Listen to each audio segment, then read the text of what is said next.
베드로가 천국에 갔습니다. 가브리엘 천사가 뭔가 열심히 포장을 하고 있습니다. 궁금하여 물었습니다. 가브리엘 천사님, 무엇을 그렇게 열심히 포장을 하고 계십니까? 그러자 가브리엘 천사가 이렇게 대답을 합니다. 사람들에게 전해줄 축복과 행복을 포장하고 있습니다. 근데 베드로가 궁금했습니다. 왜 그렇게 포장을 단단하게 하십니까?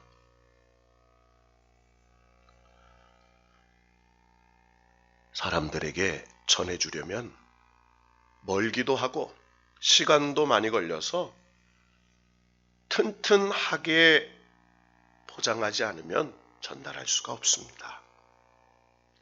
아, 그렇군요. 그런데 그 포장지는 무엇으로 만듭니까?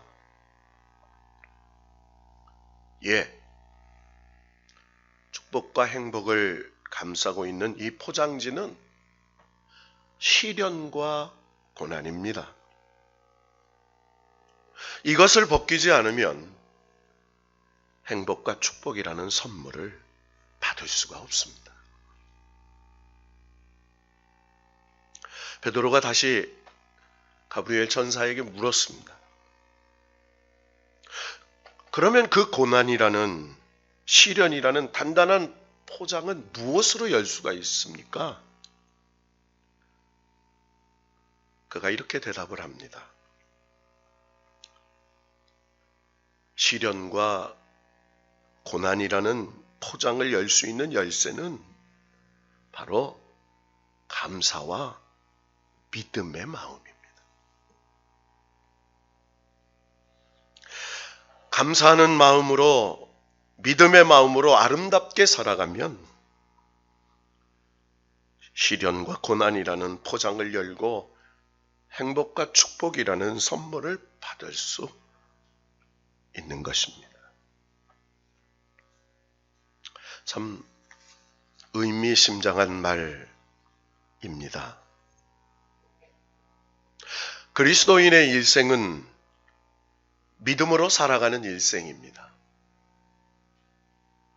예수 그리스도를 내 삶의 주인으로 믿는, 즉 구세주로 믿는 믿음으로 신앙이 시작이 됩니다. 그리고 그 예수님을 통해 주신 하나님의 말씀을 믿고 행함으로 우리의 믿음이 자라고 주님의 영광을 위하여 헌신하는 주님의 일꾼이 되는 것입니다. 그리고 천국의 소망을 가지고 믿음으로 살다가 하나님께서 오라 부르시는 날 기쁨으로 하나님께 가는 것이 우리의 삶의 전부입니다. 한 번뿐인 일생을, 한 번 사는 인생을 우리는 절대적인 긍정의 믿음과 절대적인 감사의 믿음으로 살아갈 때 우리는 이 땅에서도 하나님께서 주신 은혜와 하나님께서 주시는 축복과 하나님께서 준비하신 행복을 누리는 믿음의 사람이 될 줄로 믿습니다. 신앙은 지키는 것이죠. 그 신앙을 지켰던 사람들의 이야기입니다. 오늘 성경의 본문인 베드로전서 1장은 아마 그리스도인의 역사 속에, 우리 기독교의 역사 속에 가장 고난과 시련이 많았던 당시였을 겁니다. 바울과 베드로가 열심히 복음을 전하여 소아시아 지역을 지나 헬라 지역을 지나 로마까지 복음이 전파되었습니다. 그래서 로마 제국의 수도인 로마라는 시에 가서 바울도 베드로도 복음을 전하고 있었습니다. 그때 로마라는 대제국을 통치했던 황제가 네로였습니다.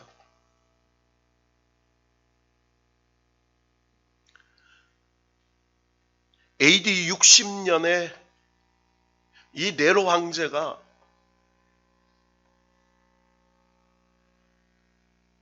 로마 시에 불을 지릅니다. 그 불지른 시, 불타는 시를 바라보며 시를 지어 노래를 합니다. 여러분, 이 네로는요, 역사가들의 기록에 의하면 미치광이 정신적 이상 증상을 가진 그런 사람이었다고 기록을 합니다. 여러분 생각해 보십시오. 사람이 죽어가고 있습니다. 로마라는 시내가 불타고 있습니다. 로마의 절반이 불탔습니다. 근데 그것을 바라보며 시를 지어 노래하며 연주를 합니다. 이 미친 사람이 아니고 제대로 정신이 바뀐 사람이겠습니까? 그러자 로마에 폭동이 일어납니다. 가족을 잃은 사람들, 재산을 잃은 사람들이 폭동을 일으킵니다. 네로 황제가 물러가라고 소리를 칩니다. 그때 미치광이 네로 황제가 꾀를 하나 냈습니다. 이 로마를 불지른 것은 바로 기독교인이라고 거짓 소문을 퍼뜨렸습니다. 그 당시에 로마는 황제 숭배 사상이 있었습니다. 기독교인들은 하나님만을 믿었습니다. 기독교인들이 많은 사람들의 표적이 되었습니다.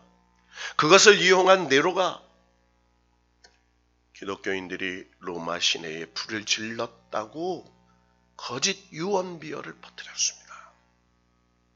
그러자 가족을 잃고 재산을 잃은 로마 시민들이 기독교인들을 색출해내기 시작합니다. 그들을 색출해내서 감옥에 가둔 것뿐만 아니라 그들을 로마 원형 경기장에 사자밥으로 던져 넣습니다.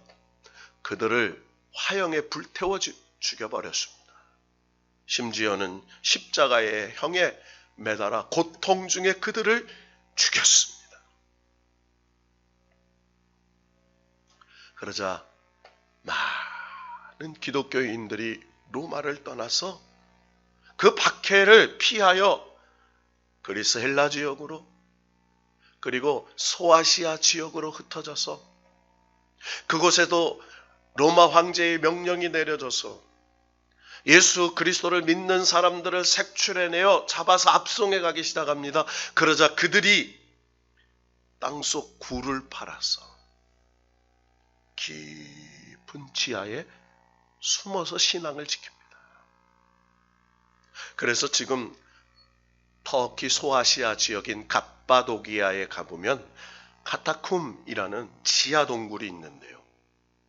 여러분, 그 지하 동굴이 무려 18층, 더 깊은 데는 28층까지 지하를 파서 무려 300km가 넘는 미로 같은 굴을 파다가지고 3만 명 이상이 살 수 있는 그런 깊은 지하 동굴 공동체를 만들었습니다. 몇만 명이요? 3만 명, 말이 3만 명이죠.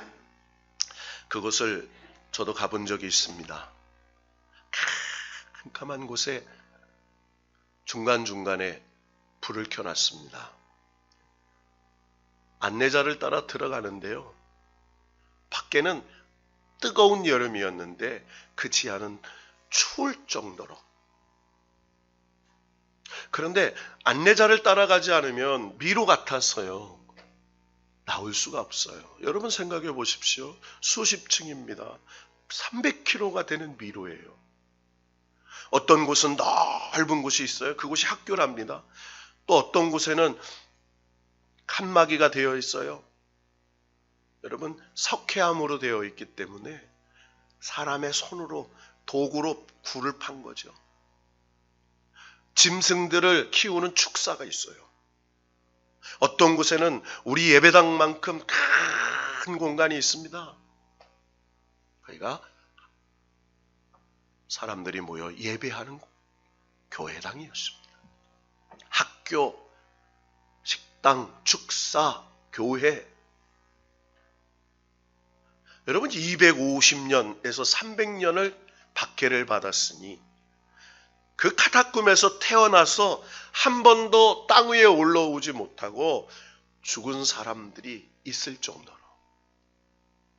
여러분 나중에 그곳에 발굴된 유해를 보니까요. 성인의 키가 1m가 조금 넘는. 잘할 수가 없어요. 햇빛을 못 보니까. 그래서 성인이라고 해봤자 1m가 조금 넘는 왜소한. 그래서 오래 살지 못해요. 햇빛을 못 받기 때문에. 그런 박해를 받던 시대에 사도 베드로가 오늘 본문 1절에 보면 본도, 갈라디아, 갑바도기아, 아시아와 비두니아에 흩어진 나그네. 그러니까 이 소아시아의 5교회에 보낸 격려의 편지였습니다. 베드로도 로마에 있었습니다. 그 로마의 대화재를 일으킨 네로가 기독교인들을 잡아서 죽일 때에 많은 기독교인들이 예수님의 수제자인 베드로를 피하라고 하는 바람에 마지못해 베드로가 로마 시내를 벗어나고 있을 때 베드로가 부활하신 주님을 만납니다. 여러분 생각해 보세요. 주님은 십자가에 죽으시고 부활한 지 40일 동안에 계시다가 하늘로 승천하셨어요. 그런데 베드로가 이제 AD 64년 주님께서 승천하신 후 30년이 넘게 지났는데 갑자기 로마를 떠나서 피난을 가는 베드로에게 길에서 주님이 걸어오시는 거 얼마나 놀랐겠습니까? 베드로가 당황해서 이렇게 묻습니다. 쿼바디스. 여러분 이 말은 주여 어디로 가십니까? 라는 질문이에요. 주여 어디로 가십니까? 그때 주님께서 베드로를 향하여 걸어가시면서 이렇게 말씀하시죠. 네가 버리고 가는 저 로마의 불쌍한 내 백성, 네가 피하여 가는 저 로마를 내가 다시 십자가를 지러 간다 라고 말씀하시죠. 그 이야기를 들은 베드로가 로마를 떠나 도망가던 그가 뒤돌아서서 주님을 따라갑니다. 여러분 그 영화가 유명한 기독교 고전 영화인 쿼바디스라는 영화죠. 그리고 그 길로 베드로가 로마에 돌아가서 잡혀서 주님은 십자가에 죽으셨는데 3번 주님 부인하고 그리고 또 로마에 길 잃은 백성들을 버리고 도망간 내가 어떻게 주님처럼 십자가에 죽을 수 있냐? 나를 거꾸로 매달러 달라고. 그래서 베드로는요 거꾸로 매달려서 십자가에서 순교합니다. 그때에 기록한 말씀이에요. 얼마나 예수 믿기가 힘들었을까요? 얼마나 고통스러웠을까요?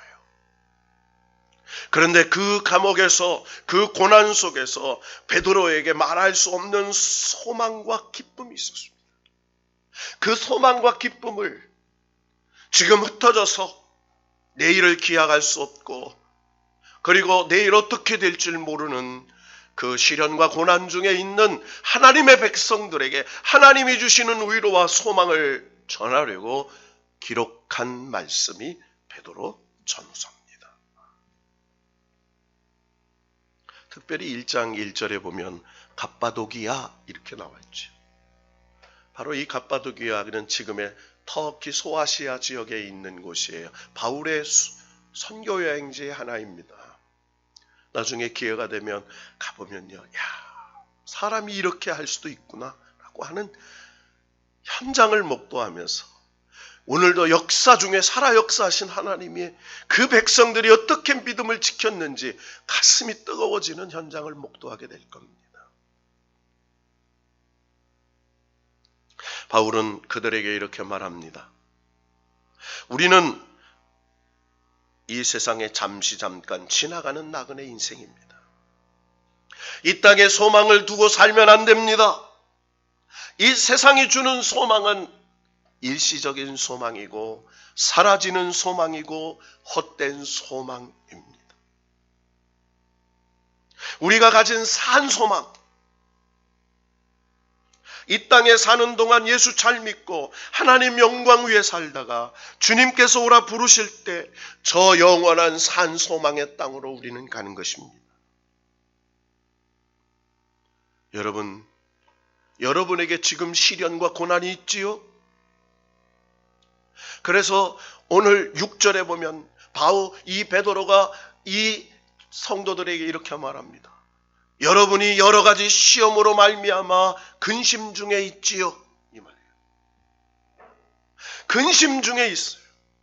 괴로움 중에 있어요. 그런데 베드로가 뭐라고 말합니까? 그 근심, 그 시련은 잠깐이라는 거예요.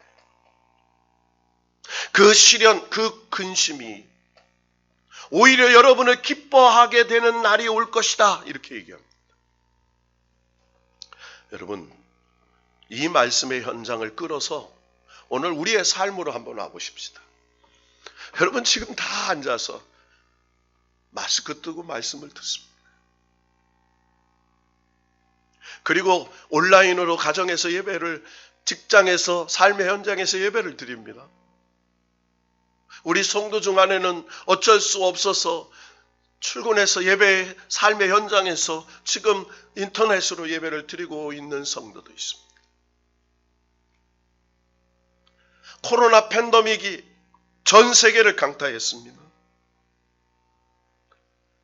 많은 그리스도인들도 코로나에 감염되어 죽었을 겁니다.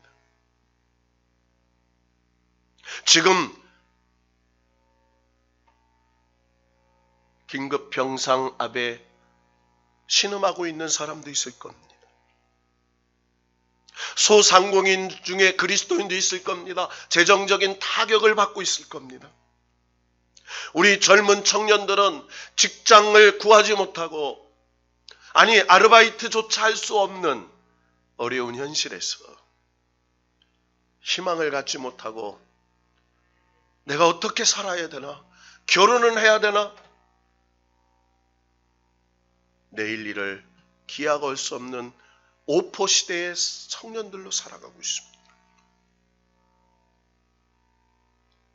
여러분, 그래서 우리는 전염병이 사라지기를, 그리고 질병에 걸리지 않기를, 하루빨리 이 팬데믹 현상이 끝나기를 간절히 기도하고 있습니다. 저도 아침마다 기도합니다. 그렇지만 바이러스는 여전하고, 심지어 우리나라는 백신이나 치료제가 언제 우리에게 공급될지 요원합니다. 기도하면 척척 이루어져야 하는 거 아닙니까? 우리의 믿음이 약해서인가? 아니면 우리의 믿음이 없어서인가? 아니면 하나님이 우리의 기도를 들어주시지 않아서일까요? 사람들은 믿음대로 현실이 이루어지기를 기대합니다. 하지만 믿음과 현실 사이에는 차이가 있습니다. 믿음대로 100% 이루어지지 않을 때가 많았습니다. 믿음은 사실이고, 믿음은 능력이고, 믿음은 확실한 거지만 우리의 현실은 아닌 겁니다.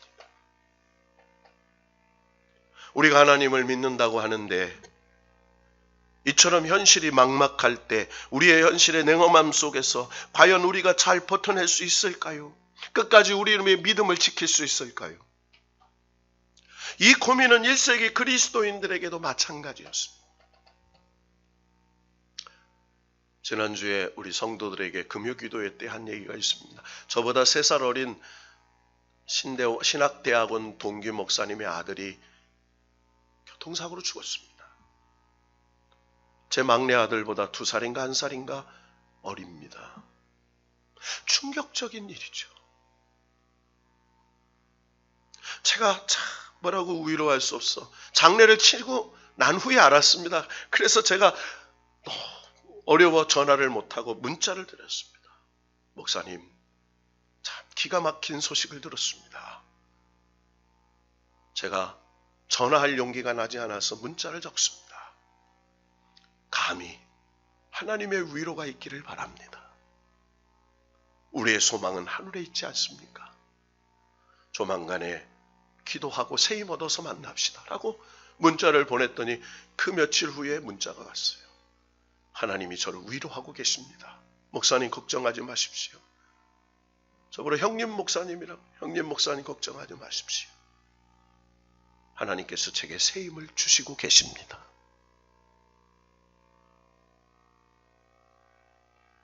저희 교회에서 시찰의 기도회가 있었습니다. 개척에서 목회를 열심히 하던 목사님 사모님이 갑자기 쓰러지셨습니다. 반신이 불수가 되었습니다. 목사님이 목회하기도 어려운데 사모님을 병간호하고 그리고 밥해야 되고 그분이 늦게 목회를 해서 육군 대위를 예편하고 그리고 늦게 신학을 해서 목사가 되어서 늦게 결혼해서 이제 내년에 은퇴하는데 70이 다 됐는데 대학교 1학년 아들, 딸들이십니다. 그 자녀들을 뒷바라지하면서 사모님의 병간호하면서 목회하면서 그분의 고백이 이거였습니다. 하나님이 나에게 더 하나님의 사랑을 깊이 깨달으라고 나에게 이 시련과 연단을 주시는 것이라고 하나님께 간절히 기도해서 그 사모님이 일어나셨어요. 여러분, 우리의 삶에요, 얼마나 많은 시련이 있어요. 얼마나 많은 고난이 있습니까? 일일이 다 말씀드리지는 않지만 여기 앉아 계신 성도님들, 가정에서 온라인으로 예배드리는 성도들 가정마다 말 못한 가슴속 깊은 곳에 숨겨놓은 아픔들이 있을 겁니다.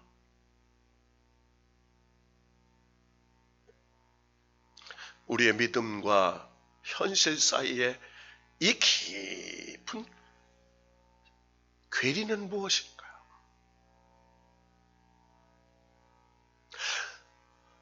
성경은 우리의 삶 속의 시련과 고난을 이기라고 얘기합니다. 뭐 하라고요? 여러분, 이겨집니까? 이기려고 하는데 이겨져요? 잘 안 돼요. 힘을 내려고 해도 잘 힘이 안 나요. 용기를 내려고 해도 용기가 잘 안 나요. 그때 이 주님의 수제자인 베드로가 우리의 시련과 고난을 이길 수 있는 믿음과 현실을, 이 괴리를 극복할 수 있는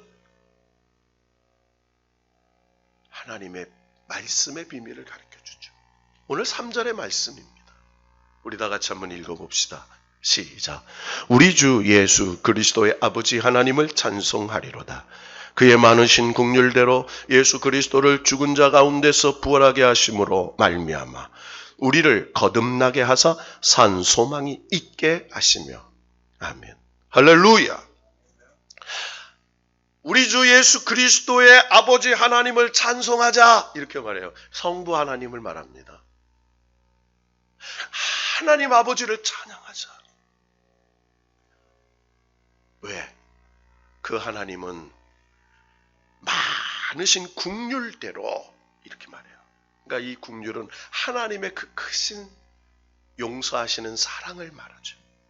여러분, 하나님은요, 여전히 우리를 불쌍히 여기세요. 여러분, 하나님의 긍휼하심이 임하기를 축원합니다. 하나님이 우리를 불쌍히 여기셔야 돼요. 하나님이 우리를 긍휼히 여기셔야 돼. 하나님은 여전히 우리를 긍휼히 여기신다는 거예요. 그래서 우리 죄인된 우리를, 멸망받고 지옥 갈 우리를 누구? 예수 그리스도를 죽은 자 가운데서 부활하게 하심으로 말미암아 우리의 죄로 말미암아 예수께서 대신 죽으셨습니다. 그것으로 끝이라면 소망이 없어요. 그를 죽은 자 가운데서 부활하게 하셨어요. 부활의 첫 열매가 되셨어요.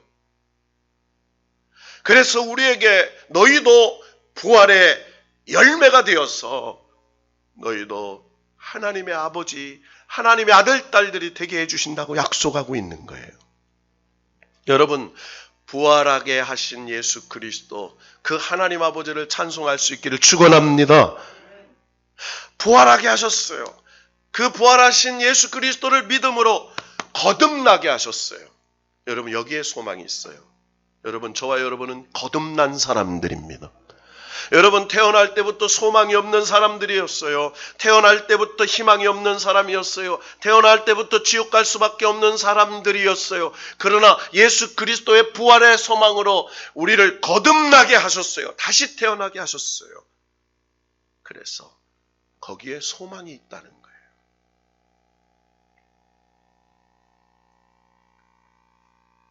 지금 갑바도기아에서, 그리고 지금 우리 현실 속에서 수많은 고통을 당하고 있는 사람들, 여러분, 소망이 뭐죠? 오늘 성경은 이렇게 얘기해요. 너희들이 산 소망이 있느냐? 이렇게 얘기해요. 여러분, 소망이 있습니까? 여러분, 무슨 소망이 있어요? 여러분, 아파트 60평짜리로 가는 소망입니까? 이건 없어질 소망이라고 성경에 얘기해요. 여러분, 여러분의 인생의 권세, 명예, 인기를 가지고 원하십니까? 이건 쇠하여질 소망이라고 말해요. 언젠가는 없어질 권세, 언젠가는 없어질 인기, 언젠가는 없어질 명예.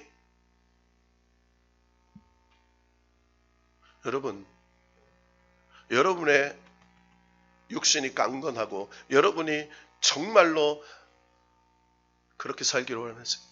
성경은 이렇게 말해요. 썩어지는 소망이라. 언젠가는 우리의 육신은 썩어져요. 너희의 소망이 그런 게 아니라는 거예요. 너희의 소망은 너희를 거듭나게 한 산 소망이신 예수 그리스도라는 거예요. 할렐루야. 다윗은 시편 62편 5절에 나의 영혼아 잠잠히 하나님만 바라라. 물은 나의 소망이 그로부터 나오는도다. 소망이 어디에서 나와요? 나의 소망이 주님으로부터, 예수 그리스도로부터, 하나님 아버지로부터 나오는 줄로 믿습니다. 그러면서 그분에게 나오는 소망이 뭐냐요? 오늘 4절 말씀 우리 다 같이 한번 읽어봅시다. 시작. 썩지 않고 더럽지 않고 쇠하지 아니하는 유업을 있게 하시나니 곧 너희를 위하여 하늘에 간직하신 것이라. 할렐루야. 자, 그 소망이 뭐예요? 여러분, 이 기업의 특징은 세 가지입니다. 첫째는 썩지 않은 기업, 즉 영원한 기업이에요. 영원한 기업. 따라합시다. 영원한 기업.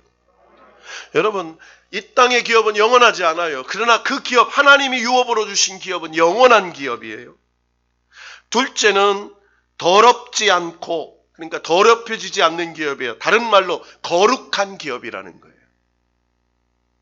세 번째로는 쇠하지 않는 기업, 다른 말로 망하지 않는 불멸의 기업이에요. 한마디로 말하면 영원한 기업, 거룩한 기업, 망하지 않는 불멸의 기업, 그 기업을 주신다는 거예요. 여러분, 그 소망이 저와 여러분에게 있는 줄로 믿습니다. 그것이 어디에 있어? 하늘에 간직한 것이라는 거예요. 하늘에 간직한 거예요.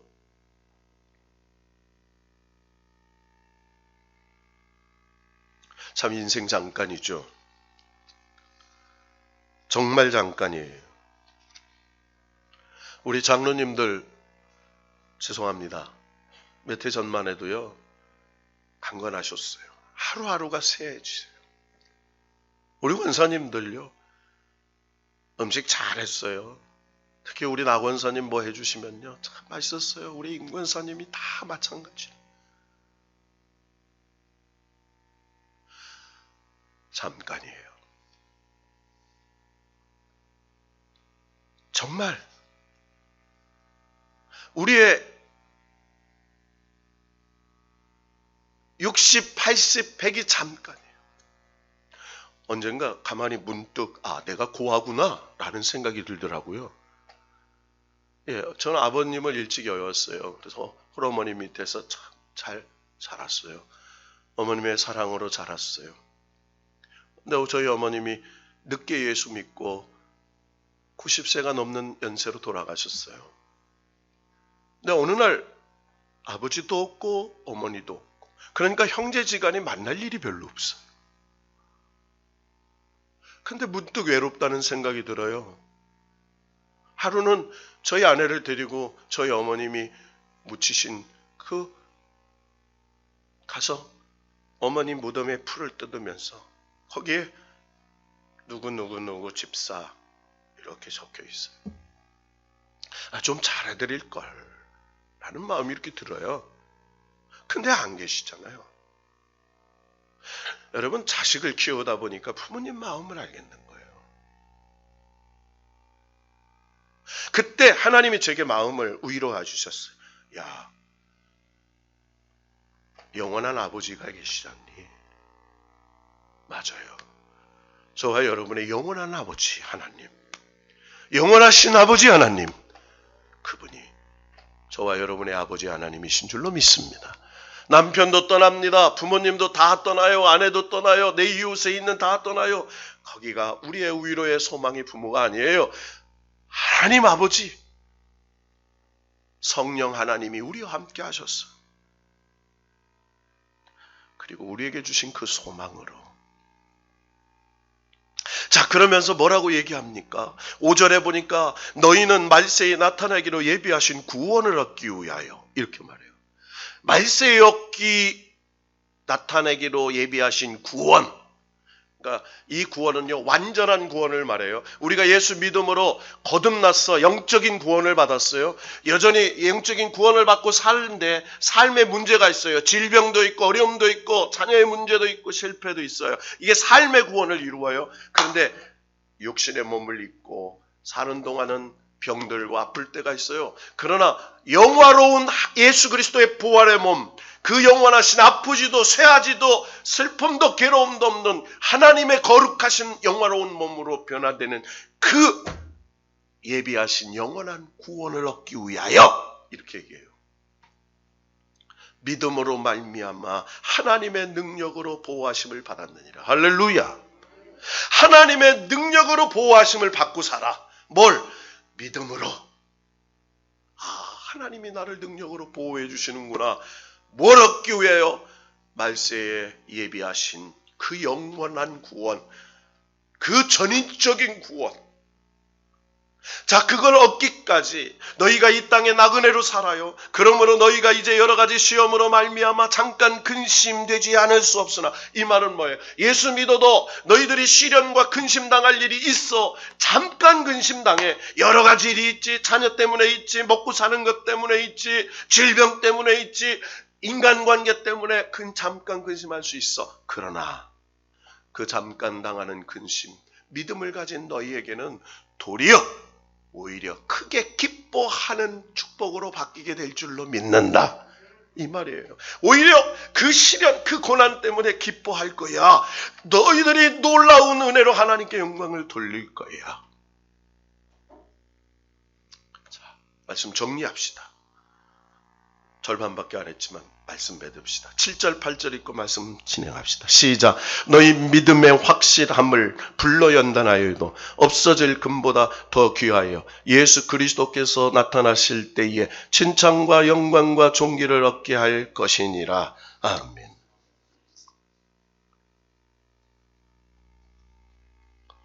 자, 지금 뭐 하고 있어요? 하나님이 시련과 고난을 통해서 우리의 믿음을 연단하고 계시다는 거예요.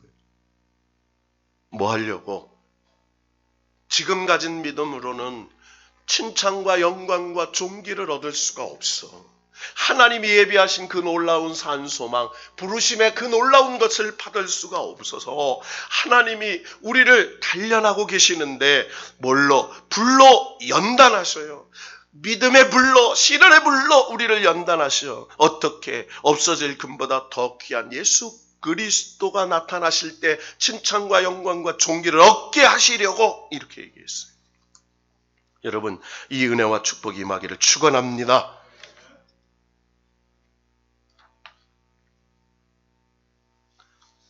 요한복음 16장 33절에 이렇게 말씀하셨어요. 예수님이 이것을 너희에게 이르는 것은 너희로 내 안에서 평안을 누리게 하려 함이라. 세상에서는 너희가 환난을 당하나 담대하라. 내가 세상을 이기었노라.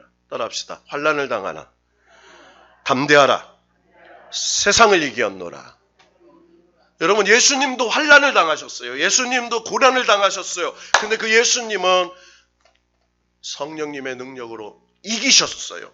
너희도 시련과 고난을 당하는데 예수 그리스도의 이름으로 그 믿음으로 이길 줄로 믿고 믿음으로 승리할지어다 라고 약속하는 거예요. 여러분, 우리도 환난을 당합니다. 시련을 당하고 고난을 당해요. 그러나 예수 그리스도의 이름으로 이길 수 있어요. 부활의 산 소망이신 그분의 이름으로 이길 수 있어요. 그래서 야고보서 1장 2절과 3절에 보면 환난은 우리를 하나님의 사람으로 다듬는 훈련의 과정이라고 말씀하면서 내 형제들아 너희가 여러 가지 시험을 당하거든 온전히 기쁘게 여기라. 이는 너희 믿음의 시련이 인내를 만들어내는 줄 너희가 알미라. 따라합시다. 믿음의 시련이 인내를 만들어 내는 줄 알아라. 시험을 당하거든 기쁘게 여기라는 거예요. 인내를 만들어내는 하나님의 축복의 과정이라는 거예요. 그래서 베드로전서 12장 4장 12절 13절 16절 이렇게 설명해. 사랑하는 자들아 너희를 연단하려고 오는 불시험을 이상한 일 당하는 것 같이 이상히 여기지 말고 오히려 너희가 그리스도의 고난에 참여하는 것으로 즐거워하라. 이는 그의 영광을 나타내실 때에 너희로 즐거워하고 기뻐하게 하려 함이라. 따라합시다. 즐거워하고 기뻐하게 하려 함이라. 오히려 너희를 즐거워하고 기뻐하게 하려 하는 하나님의 섭리와 계획과 축복이 숨겨져 있다는 거예요. 그래서 믿음의 연단을 통한 축복이 하나님이 약속하시는 로마서 5장 3절 4절에 이렇게 말해요. 다만 이뿐 아니라 우리가 환난 중에 즐거워하나니. 환난 중에 뭐 한다고요? 어떻게 환난 중에 즐거워할 수 있어요? 산 소망을 알아. 산 소망을 붙잡았더니 환난 중에 기뻐할 수 있어요. 그래서 환난은 인내를, 인내는 연단을, 연단은 소망을 이루는 줄 알미라. 환난이 우리에게 인내를 가져다 줘요. 그 인내가 우리를 정금같이 만들어요. 정금같이 만들었더니 우리에게 산 소망이 이루어졌어.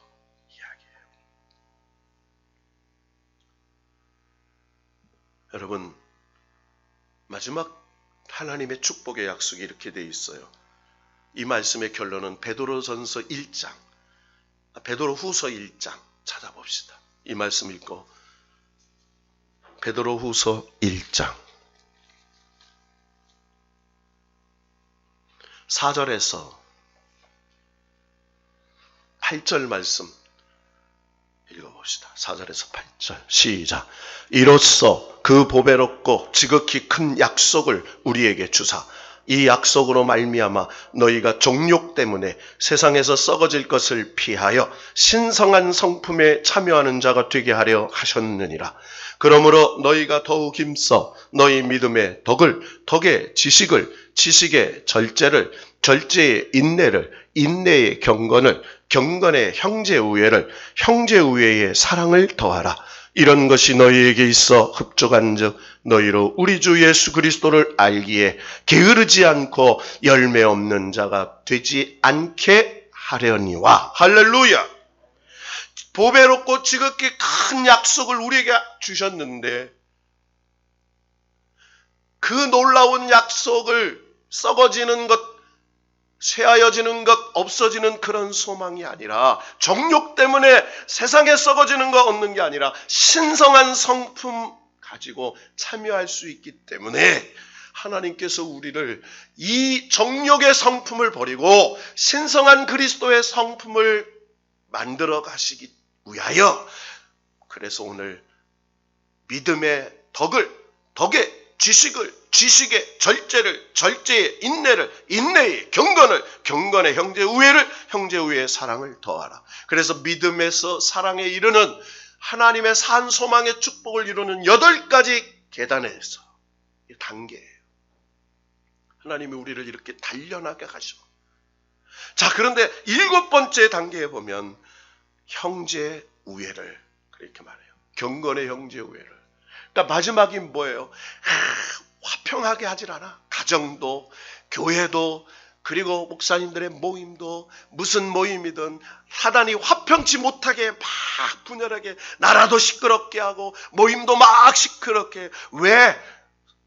경건의 우애를 이루면 드디어 뭐예요? 그리스도의 그 놀라운 흡족한 그리스도의 열매, 하나님의 놀라운 산소망, 하늘의 소망을 이루는 단계가 되기 때문에 우리를 방해하는 사단의 역사가 있다는 거예요. 자, 베드로전서 1장 9절로 돌아가 말씀 읽고 마칩시다. 시작.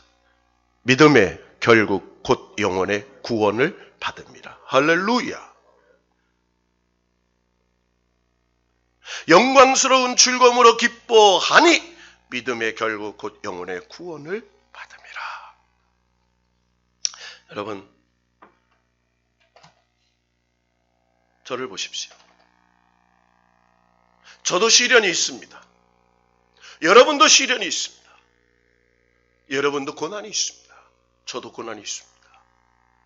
그런데 하나님께서 잠깐 우리를 불러 연단하는, 불러 정욕의 성품을 버리고 하나님의 예수 그리스도의 성스러운 성품으로 바꾸어 썩지 않고 쇠하지 않고 없어지지 않는 산소망을 우리에게 주시려고. 그래서 그 근심이 기뻐함으로 바꾸고 우리의 시련과 고난과 슬픔이 영광과 칭찬과 존귀로 바꾸었어.